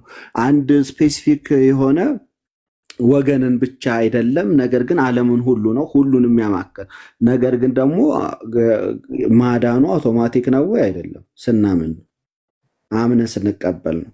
ስለ እኔ ብዬ ስቀበል ነው፣ ለእኔ አዳኝ ነው ስል። ስለዚህ ለእኔ ስጠየቅ ኢየሱስ ምንህ ነው ከተባልኩ አዳኜ ነው። ያ ማለት ዓለምን አያድንም ወይ? ያድናል። ግን ምን ላደርጉ? ለተቀበሉት። ያልተቀበሉት እሱ ያው ያልተቀበሉት ደግሞ የሚናገረው ይናገራል። ለእንተ ግን ምንህ ነው ከተባለው የማው ስለ አንተ ምንድን ነው? አዳኜ ነው። አዳኝ ነው ስባል እንደ ምንድን ነው የምናገረው? እንደ ግል ነው የምናገረው። ለዛ ነው የግል አዳኝ ነው የምለው። ከዛስ በዚህ ያሉ ወንድሞቼ ጋር ደግሞ በህብረት ሲሆን የኛ የሁላችን አዳኝ ነው። እንደ ግል ከተጠየቅኩ የግል አዳኝ ነው። የመጀመሪያውን የስድን ነው ሌላ ያለውና የግል አዳኝ ነው የሚለው ምንም ይሹ አይደለም። ሰው መጀመሪያ ለራሱ አምኖ መዳን አለበት። ይሄ ነው ከርስ የሆነብን። በፋሚሊ በቤተሰብ በምናምን ነው የመጣው። ሰውየው በራሱ ማመን አይጠበቅበትም አይነት ነገር። ስለዚህ ከሱ እየወረሰ ካልሰሙ እንዴት ያምናል? የሰማሁትን እኮ ነው ያመንኩት። ያድንሃል የሚለውን ነገር ይሄ የዓለም አዳኝ ነው የሚለውን ለራሴ ሰምቼ ነው የዳንኩት። ስለዚህ እኔ አዳኝ ነው እንደግል፣ ወንድሞቼ ጋር ደግሞ በህብረት አዳኝ ነው። ዓለሙ ሁሉ ደግሞ አምኖ ከተቀበለ ዓለሙ ሁሉም ደግሞ አዳኝ ነው።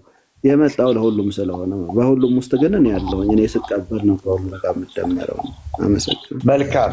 መልካም የማውስ አመሰግናለሁ። ስለዚህ ኢየሱስ መጀመሪያ እያንዳንዳችን እናምንበታለን፣ አምነን እንቀበለዋለን። ከዚያ ህብረት ስንፈጥር የኛ አዳኛችን ብለን እንደ ህብረት እንጠራዋለን። ለዓለም የመጣ ኢየሱስ ዓለም እያንዳንዱ በነፍስ ወከፍ ሲያምነው ይድናል ማለት ነው። ለዓለም ስለመጣ ለተወሰኑ ቡድኖች ስላልመጣ። ነገር ግን ስለመጣ ብቻ ዓለም ሁሉ አይድንም። ሲቀበለው ሲያምነው ነው የሚድነው። መድኃኒት ይመረታል። መድኃኒት ተመርቶ በሽተኛው መድኃኒቱን ካልተጠቀመበት መድኃኒቱ ስለተመረተ ብቻ አይድንም። መድኃኒቱን ተጠቅሞ ነው። ስለዚህ መድኃኒቱ በኪሱም ያዘው ገዝቶም ከቤቱ አስቀመጠው። አይ ዝም ብሎ ፋርማሲ ሳይሄድ ዝም ብሎ ቁጭ ብሎ መሲሁ እንትን አለ። በሽተኛው በሽታው ጋር ይኖራል ማለት ነው። እና ኢየሱስ ክርስቶስንም ካልተቀበልነው እንደዚሁ እንሆናለን ማለት ነው። ሐሳብህ እንደዛ ይመስለኛል። እግዚአብሔር ይባርክህ። እንዲሁ ወደደኝ ድምጽ አለ። ድምጽ አለ ይሰማል? እሺ አይ አሁን ቀንሰዋል። አንተ ብቻ ነህ። እሺ እድል ተሰጥቶኛል። አዎ እሺ ተባረኩ። በርግጥ እንግዲህ ብዙ ነገር ደግሞ ወንድሞቼ ተናግረዋል። እንግዲህ ተጨማሪ ነገር ምንም አያስፈልግም ብዬ አምናለሁ። እንደተባለው ኢየሱስ ክርስቶስ የግል አዳኝ ነው። ቀደም ሁለት የኦርቶዶክስ ወንድሞች የተናገሩት ቃል አለ። እንግዲህ ሙሐመድም ደግሞ ድኗል ስሉ ነበርና ቃሉ እንደምናገር ግልጽ ተደርጎ ነው። ቢያንስ በተለይ ዮሐንስ ወንጌል 1:12 ላይ ኢየሱስ ክርስቶስ ወደ ገዛ ወገኖቹ ጋር እንደመጣ ነው የሚናገረው። ወደ ገዛ ወገኖቹ እንግዲህ እስራኤላውያን ለእግዚአብሔር የቃል ኪዳን ሕዝብ ናቸው። ወደዛ ደግሞ ሲመጣ እንኳን እነሱ ራሳቸው ኢየሱስ ክርስቶስን ደግሞ በግላቸው ነው ያመኑት። በግላቸው ያላመኑት ግን ደግሞ ከስልጣን ተገለዋል። ስልጣን ደግሞ ሊቀበሉ አልቻሉም። ለምን? ስላልተቀበሉት። ለተቀበሉት ሁሉ ግን ደግሞ በስሙ ደግሞ ለሚያምኑት ለእነርሱ የእግዚአብሔር ልጆች ይሆኑ ዘንድ ስልጣን ደግሞ ሰጣቸው ይላል። እዛው ክፍል ላይ ቀደም እንደተዘረዘረው በህብረት አይደለም ለተቀበሉት እያንዳንዱ ከኢየሱስ ክርስቶስ ጋር ከእግዚአብሔር ጋር ቃል ኪዳን ካልገባ የዘላለም ሕይወት የለውም፣ የልጅነት ስልጣን የለውም። አሁን ከቅርታ ጋር ምንድነው እንትን እንዳይለኝ እላለሁ። ግን አሁን ወንድማችን እቺ ጥያቄ ያመጣው ምንድነው ይሄ ነጥብ ደግሞ ለማስጣል ነበር እና ግን ደግሞ ነጥብ ደግሞ ጥሎ እንዳይሄድ ይፈራል። እና ምንድነው ሰው በግሉ ካላመነ ኢየሱስ ክርስቶስ ለኔ ሞቶልኛል፣ ለኔ ዋጋ እኔ መሰቀል ሲገባ እኔ ሞት ሲገባ ኢየሱስ ክርስቶስ ለኔ ሞቶልኛል ብሎ በገዛ ፈቃዱ ራሱ ደግሞ ካላስፈቀደ የዘላለም ሕይወት የለውም። ኢየሱስ ክርስቶስ እኔ የሚያወራው ስለ ኢየሱስ ብቻ ነው ማለት አይቻልም። የምናወራው ኢየሱስ ክርስቶስ ለማዳን ደግሞ የመጣው ለማን ነው? የመጣው ለሰው ልጆች ነው። የሰው ልጆች ሁሉ ደግሞ ድነዋል ከተባለ ይሄ ሐሰት ነው። ለምን ከተባለ በእርሱ የሚያምን ቅድም እንደተባለው በእርሱ የሚያምን የዘላለም ሕይወት እንዲኖረው እንጂ እንዳይጠፋ። እንደዛ ከሆነ በእርሱ የሚያምን ለምን ተባለ? ማለትም ደግሞ ለምን አስፈለገ? አያስፈልግማ። ሁሉ ሰው ደግሞ ከዳነ በኢየሱስ ክርስቶስ በመሞት ብቻ ደግሞ ሁሉ ሰው ደግሞ የሚድን ከሆነ በእርሱ የሚያምን ማለት አያስፈልግም። በጅምላ ነው ሰው ደግሞ የሚድነው። አዳኙ ዓለምን ደግሞ ለማዳን መጥቷል። ዓለም ደግሞ የምትድነው በየግሏ ኢየሱስ ክርስቶስን አምኖ ካልተቀበለ ፍርድ ውስጥ ነው የሚኖረው። ያው ቀደም እንደተባለ ሮሜ 8:1 ላይ በእርሱ ላሉት ኩነኔ የለባቸውም ይላል። በኢየሱስ ለሌሉት በኩነኔ ውስጥ ነው የሚኖሩት። ለምን? ራሳቸው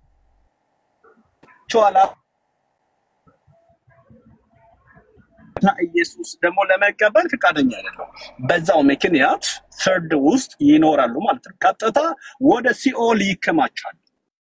ማን በለው የዳነ ሰው ለምሳሌ ከአዳም መርገም ማንም አይጠየቅም። እና ደግሞ ማይጠየቅ ከሆነ ሰው ወዴት ነው የሚሄደው? የተሻሻለ ቦታ አለው የለውም? ወዴት ነው የሚሄደው? ሁሉም ደግሞ ወደ ሲኦል ነው የሚሄደው። እሳት ይበለዋል። ኢየሱስ እግዚአብሔር በገዛ ፍቃዱ ለሰው ልጆች አዝኖ በላከው በልጁ ደግሞ ሰው በግሉ ፍቃድ አምኖ የማይቀበል ከሆነ ለዘላለም እሳት ውስጥ ይጣላል። ስለዚህ የሆነ የተሻሻለ ቦታ የለውም። በልጁ ደግሞ ካላመነ በራሱ ደግሞ ተመልካቾቻችንም ከቅድም አሁን እየቀነሱ ነው። እስቲ እኛም እንግዲህ እንዴት እንደምናደርግ ፕሮግራማችንን እንነጋገራለን። እስቲ ሀብታሙ ደምስ የተናገርና ወደ ድምጸ ተሐድሶ እንሄዳለን። እሺ፣ አመሰግናለሁ። ለሁላችሁም ጸጋ ይብዛላችሁ። አሜን።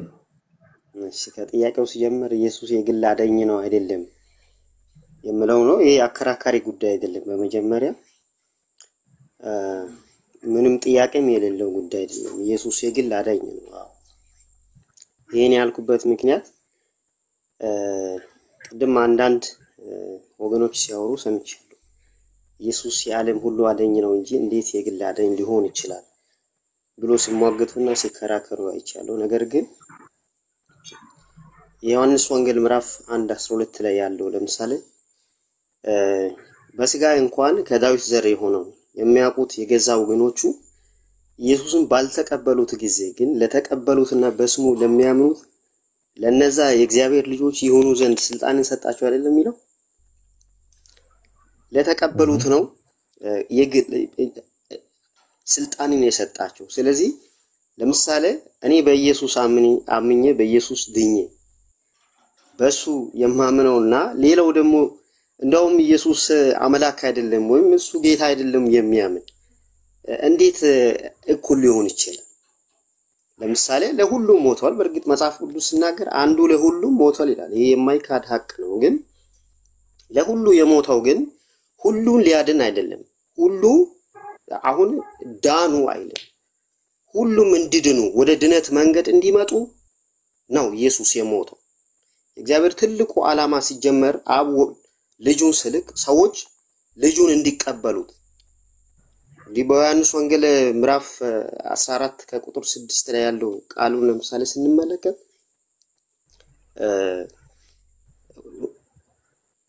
እውነተኛ ሕይወት መንገድ እኔ ነኝ፣ በእኔ በስተቀር ወደ አብ የሚመጣ የለም አይደለም የሚለው። ስለዚህ ይሄን ያልተቀበለ ሰው ለምሳሌ በኢየሱስ በኩል ወደ አብ መምጣቱን የማያውቅ ሰው እንዴት ድኛለሁ ብሎ ማውራት ይችላል? ስለዚህ በሌላም ደግሞ በአንደኛ ዮሐንስ መልእክት ምዕራፍ 5 ከቁጥር 12 ላይ ያለው ለምሳሌ ቃሉን ስንመለከት ልጁ ያለው ሕይወት አለ ይላል፣ ልጁ የሌለው ደግሞ ሕይወት የለም ይላል።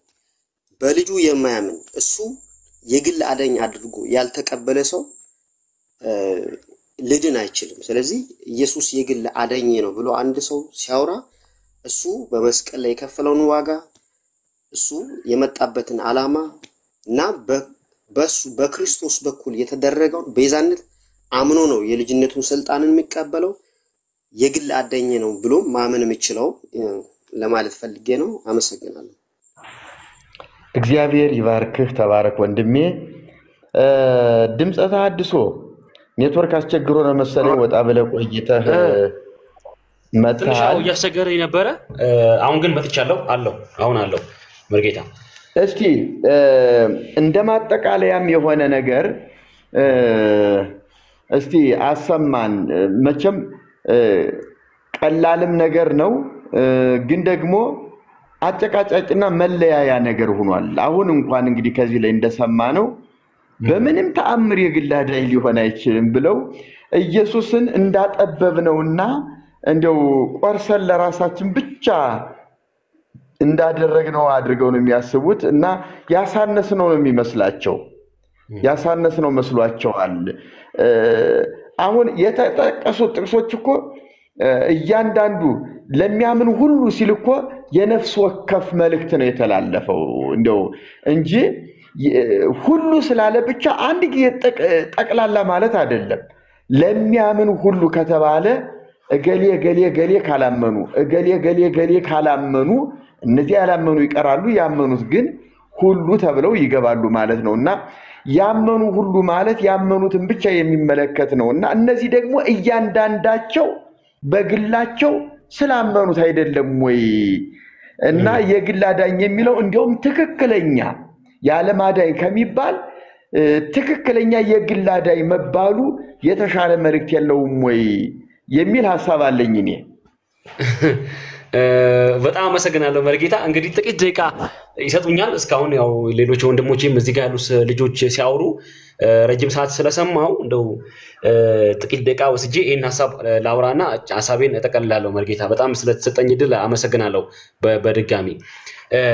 እንግዲህ የእግዚአብሔር ቃል ነው መልሳችን፣ ወይም ማንም ሰው ሲናገር እንደ እግዚአብሔር ቃል ይናገር ብሎ መጽሐፍ ቅዱስ ስለሚነግረን ለምናወራው ነገር በሙሉ መልስ መስጠት የሚገባን ከእግዚአብሔር ቃል አንፃር ነው። ስለዚህ የእግዚአብሔር ቃል በአጭሩ የክርስቶስን የቤዛዎች ስራ በሁለት ዳይሜንሽን ነው የሚያስቀምጠው። አሁን የግል አዳኝ ለብቻ የዓለሙ ሁሉ አዳኝ ለብቻ ብሎ አይደለም መጽሐፍ ቅዱስ የሚያስቀምጥልን። መጽሐፍ ቅዱሳችን የክርስቶስ ኢየሱስን የቤዛዎች ስራ በሁለት ዳይሜንሽን ነው አሁንም በዝርዝር የሚያስቀምጥልን። አንደኛው ዳይሜንሽን ዩኒቨርሳል ዳይሜንሽን ነው፣ ወይም ዓለም አቀፋዊ በሆነ ለሰው ልጆች ሁሉ በተገለጠበት የሰው ልጆችን ሁሉ ባዳነበት መንገድ በዛ ዳይሜንሽን የሚያስቀምጠው የእግዚአብሔር ቃል አለ። ሁለተኛው ደግሞ ፐርሰናል ደግሞ ዳይሜንሽን አለ፣ ወይም እኛ የግል አዳኝ ብለን በአማርኛችን እንደምንጠቅሰው ያለ ዳይሜንሽን አለ። ስለዚህ የክርስቶስን የቤዛዎች ስራ መጽሐፍ ቅዱሳችን በሁለቱም አውድ ያስቀምጠዋል። ይሄንን መጽሐፍ ቅዱሳዊ ሐሳቦችን ሪፈር አድርጌ ለመናገር እሞክራለሁ። ስለዚህ የተገለጠው ይሄ ለዓለም ሁሉ የመጣበት ነው ብሎ መጽሐፍ የሚናገረው ክፍል አለ። ደግሞ ልክ እንደዛው ደግሞ ከፐርሰናል ሁኔታ ጋር ወይም ከግል ውሳኔ ጋር ደግሞ አያይዞ መጽሐፍ ቅዱሳችን የሚነግረን አለ። ነገር ግን ሁለቱ የመጽሐፍ ቅዱስ ሐሳብ ግን እርስ በእርሱ የሚጋጭ አይደለም። አንዱ ከአንዱ ጋር የሚደጋገፍ አንዱን የሚደግፈው አንዱን ወደ ክርስቶስ ኢየሱስ ለመጣበት ለቤዛዎቱ ስራ የሚያመቻች የመጣበትን ዓላማ ለትውልዱ ሁሉ ሊገልጥ በሚችል ሐሳብና መንገድ የሚያስቀምጥበት ነገር ነው እንጂ አንዱ ከአንዱ ጋር ሊጋጭ የሚችልበት ነገር አይደለም። እና ሁለቱንም ሐሳብ አያይዤ ልናገር። ለምሳሌ መጽሐፍ ቅዱሳችን ከዩኒቨርሳል ዳይሜንሽን አንፃር ወይም ለዓለሙ ሁሉ መጣ ብሎ ከሚገልጠው የክርስቶስን የቤዛዎች ስራ አንፃር መጽሐፍ ቅዱሳችን ምን ብሎ ነው የሚያሳየን የሚለውን የተወሰኑ ጥቅሶችን ላሳይ። ከአጠቃላይ ለዓለም ሁሉ መጣ ብለን ከምንጠቅሰው አንፃር ይሄን ሐሳብ ስጠቅስ ለምሳሌ የዮሐንስ ወንጌል ብዙዎቻችን የምንጠቅሰው ነው። የዮሐንስ ወንጌል ምዕራፍ 3 ቁጥር 16 ላይ ያለውን ቃል ስንመለከት ምዕራፍ 3 ቁጥር 16 ላይ ዓለም ማለት በእርሱ የሚያምን የዘላለም ሕይወት እንዲኖረው እንጂ እንዳይጠፋ እግዚአብሔር አንድያ ልጁን እስኪሰጥ ድረስ ዓለሙን እንዲሁ ወዷልና ይላል። ዓለሙን ይሄ ዩኒቨርሳል ዳይሜንሽን ነው። ስለዚህ የልጁ የመምጣቱ ዓላማ ዓለሙን ሁሉ ምን እንዲያደርግ ነው? እንዲያድን ነው። ዓለሙን ሁሉ እንዲያድን ልኮታል ብሎ አንደኛ መጽሐፍ ቅዱሳችን ከዩኒቨርሳል ዳይሜንሽኑ አንፃር ይጠቅስልናል። ይሄ አንደኛው ሐሳብ ነው። ምናልባት ቀጥሎ የምንመለከተው ሁለተኛ አንደኛ ዮሐንስ መልእክት ምዕራፍ 2 ቁጥር 2 ላይ እንዲሁ መጽሐፍ ቅዱሳችን የአንደኛ ዮሐንስ መልእክት ምዕራፍ 2 ቁጥር 2 ላይ ይህን ሐሳብ ልናገረው። አንደኛ ዮሐንስ ምዕራፍ 2 ቁጥር 2 ላይ እንዲህ የሚል ቃል እናገኛለን። ከአንድ ጀምሮ ብናነበው ደስ ይለኛል። ልጆቼ ሆይ ኃጢአትን እንዳታደርጉ ይህን እጽፍላችኋለሁ። ማንም ኃጢአትን ቢያደርግ ግን ከአብ ዘንድ ጠበቃ አለን፣ እርሱም ጻድቅ የሆነው ኢየሱስ ክርስቶስ ነው ብሎ ካለ በኋላ እርሱ የኃጢአታችን ማስተሰሪያ ነው። እርሱ የኃጢአታችን ማስተሰሪያ ነው ብሎ ካለ በኋላ ለኃጢአታችን ብቻ ግን አይደለም ለዓለም ሁሉ ኃጢአት እንጂ ይላል። አያችሁ ወገኖቼ፣ የኃጢአታችን ማስተሰሪያ ነው የተገለጠው የልጁ ስራ፣ የቤዛዎቱ ስራ፣ የማዳኑ ስራ የኃጢአታችን ማስተሰሪያ ግን ይሄ ለኛ ኃጢአት ብቻ ማስተሰሪያ አይደለም ለዓለም ሁሉ ኃጢአት ማስተሰሪያ ነው ብሎ ከዩኒቨርሳል ዳይሜንሽን አንፃር መጽሐፍ ቅዱሳችን ለዓለም ሁሉ የመምጣቱን ፋይዳ አስረግጦ ይነግረናል። እንዲሁም ደግሞ ይህንን ሐሳብ ሌላ የሚደግፍልኝ ሌላ ሐሳብ መጽሐፍ ቅዱሳዊ ሐሳብ ላስረዳ። አንደኛ ጢሞቴዎስ ምዕራፍ 2 ላይ አንደኛ ጢሞቴዎስ ምዕራፍ 2 ከቁጥር 5 እስከ 6 ያለውን እንመልከት። አንደኛ ጢሞቴዎስ ምዕራፍ 2 ከቁጥር 5 እስከ 6 ያለውን ሐሳብ እንመልከት። እንደዚህ ይላል። አንድ እግዚአብሔር አለና በእግዚአብሔርና በሰው መካከል ያለ መካከለኛ ደግሞ አንድ አለ፣ እርሱም ሰው የሆነ ክርስቶስ ኢየሱስ ነው። ራሱንም ለሁሉ ቤዛ ሰጠ ይላል። ራሱንም ለሁሉ ቤዛ ሰጠ ይላል። አሁን እዚህ ጋር ዩኒቨርሳል ዳይሜንሽኑ ምንድነው? ለዓለም ሁሉ መጥቷል የሚለውን ነገር ሊያስረግጥልን ነው። ቀደም የጠቀስኩላችሁን ሐሳብ የጠቀሰልን የዮሐንስ ወንጌል ምዕራፍ 3 ቁጥር 16፣ አንደኛ ዮሐንስ ምዕራፍ 2 ቁጥር 2፣ እንደገና አንደኛ ጢሞቴዎስ ምዕራፍ 2 ከ5 እስከ 6 እዚህ ጋር የጠቀስናቸው ሐሳቦች ክርስቶስ ለዓለም ሁሉ የመምጣቱን ሐሳብ ሲያስረዳን፣ ከዚህ ቀጥዬ የማስረዳው ሐሳብ ላይ ደግሞ ከግል ዳይሜንሽን አንፃር ደግሞ ከፐርሰናል ዳይሜንሽን አንፃር ደግሞ መጽሐፍ ቅዱሳችን ምንድነው የሚለውን ደግሞ ማየቱ በጣም ተገቢ ነው ብዬ አስባለሁ። ለዚህ ማስረጃ አድርጌ ማስቀምጠው የዮሐንስ ወንጌል እንደገና የዮሐንስ ወንጌል ምዕራፍ 1 ቁጥር 12 ላይ ያለውን ቃል ነው። የዮሐንስ ወንጌል ምዕራፍ 1 ቁጥር 12 ላይ እንደዚህ የሚል ቃል እናገኛለን። የዮሐንስ ወንጌል ምዕራፍ 1 ቁጥር 12 ላይ ቃልም ማለት 12 ላይ የእርሱ ወደ ሆነው መጣ፣ የገዛ ወገኖቹ አልተቀበሉትም፣ ለተቀበሉት ሁሉ ግን በስሙ ለሚያምኑት ለእነርሱ የእግዚአብሔር ልጆች ሆኑ ዘንድ ስልጣን ሰጣቸው ይላል።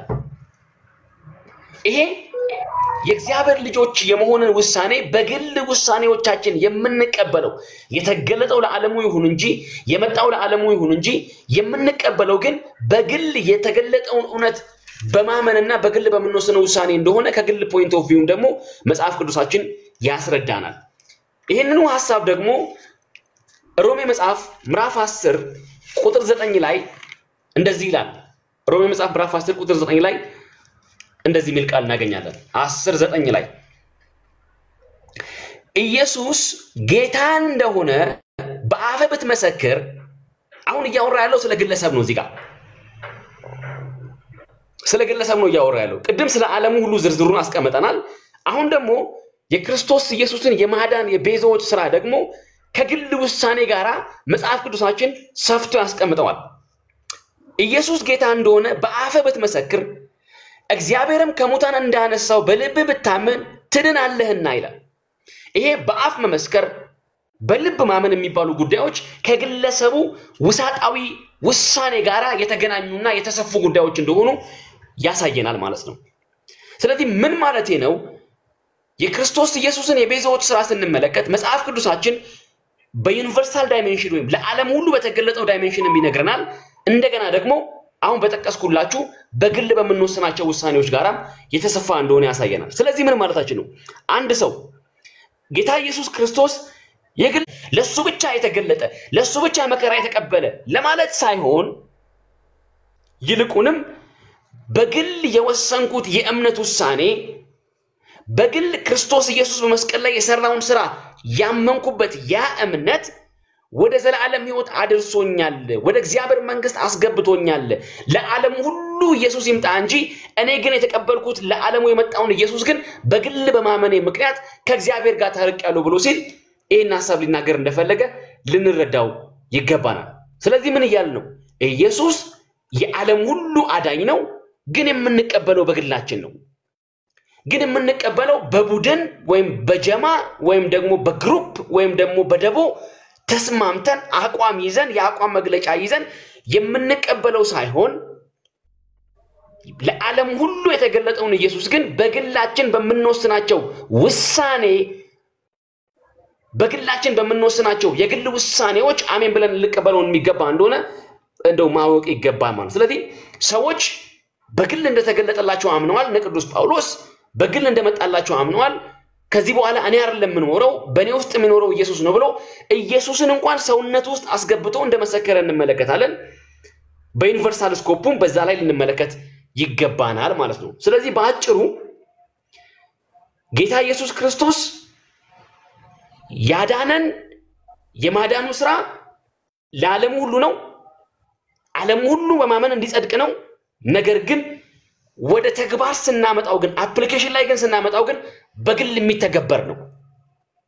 በግል አፕላይ የምናደርገው ነው። ስለዚህ የሪዴምፕቲቭ ወርኩ ወይም ደግሞ የቤዛዎች ስራው ዓለም ሁሉ ለማዳን የተገለጠ ነው።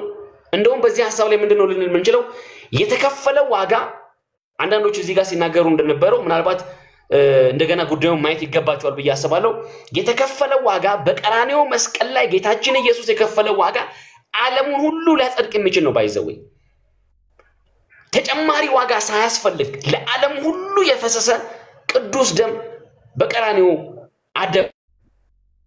ነገር ግን ምንም እንኳን በቀራንዮ አደባባይ ላይ ይሄ ደም ይፍሰስ እንጂ ወደ መዳን ሐሳብ ስናመጣው ወደ ጽድቅ ሐሳብ ስናመጣው ከእግዚአብሔር ጋር በመታረቅ የዘላለም ሕይወትን ከማግኘት ጋር ስናመጣው ለዓለም ሁሉ የፈሰሰ ደም ይሁን እንጂ ይሄንን ደም ግን በማመን ብቻ ነው የእግዚአብሔር መንግስት ውስጥ ሊገባ የሚችለው። ይሄ ማለት ምንድነው? እኔ ስላመንኩኝ አይደለም ጌታ ኢየሱስ የሞተልኝ። ነገር ግን ኢየሱስ የሞተልኝን ግን በማመን ከእግዚአብሔር ሐሳብ ጋር ተስማምቼ ከእግዚአብሔር ሐሳብ ጋር ራሴን አስታርቄ የዘላለምን ሕይወት ልወርስ እችላለሁ ማለት ነው። ስለዚህ የክርስቶስ ኢየሱስ የቤዛው ስራ በሁለት ዳይሜንሽን ማየት ይገባናል ብዬ ለማለት ነው። ዩኒቨርሳል ዳይሜንሽንም አለው፣ ፐርሰናል ዳይሜንሽንም አለው። ስለዚህ መጽሐፍ ቅዱስ በሁለቱም አቅጣጫ አስቀምጦልናል። በግላችን እንደተቀበልን በግላችን ልንቀበለው እንደሚገባ በግላችን ልናምነው እንደሚገባ ይነግረናል። የተገለጠው ደግሞ ለዓለም ሁሉ እንደሆነ ደግሞ መጽሐፍ ቅዱስ በዝርዝር ሐሳብ ያስቀምጥልናል ማለት ነው። ስለዚህ በግል የምንቀበለው ስንል እንዳልኩት ቅድም የኛ ብቻ ለማድረግ ፕራይቬታይዝ ለማድረግ ሌላው አይመለከተውም ለማለት ለኔ ብቻ የመጣ ነው ብሎ ለማለት ሳይሆን በግል በወሰንኩት ውሳኔ ኢየሱስ ስለ ኃጢአቴ በመስቀል ላይ በከፈለልኝ ታላቅ የቤዛዎች ስራ ለመጽደቅ አምኛለሁ የሚለውን ሐሳብ ለማስረገጥ ነው። ይሄን ሐሳብ አንድ ጊዜ እቺን ቃል አነብና ሐሳቤን እጠቀልላለሁ። ኢየሱስ ክርስቶስ ጌታ እንደሆነ ምዕራፍ 10 ሮሜ መጽሐፍ ምዕራፍ 10 ቁጥር 9 ላይ ኢየሱስ ክርስቶስ ጌታ እንደሆነ በአፈ ብትመሰክር የሚለው በአፍ መመስከር ማለት በጀማ መመስከር አለ። ግለሰቡ በአፉ ምን ማለት ጌታ እንደሆነ በአፈ ብትመሰክር እግዚአብሔርም ከሙታን እንደተነሳው በልብ ብታምን ትድናለህና ነው የሚለው። ስለዚህ በአፍ መመስከር የግል ውሳኔ ነው። በልብ ማመን የግል ውሳኔ ነው። የጀማም ውሳኔ አይደለም፣ የቡድንም ውሳኔ አይደለም። ይሄ ማለት ግን ደግሞ ኢየሱስ ለዓለሙ ሁሉ የመጣ አምላክን ጌታም አዳኝም ቤዛም አይደለም ልንል ፈልገን እንዳልሆነ መረዳት ይገባናል ለማለት ፈልጌ ነው። በጣም አመሰግናለሁ። እግዚአብሔር ይስጥልኝ። እሺ እግዚአብሔር ይስጥልን።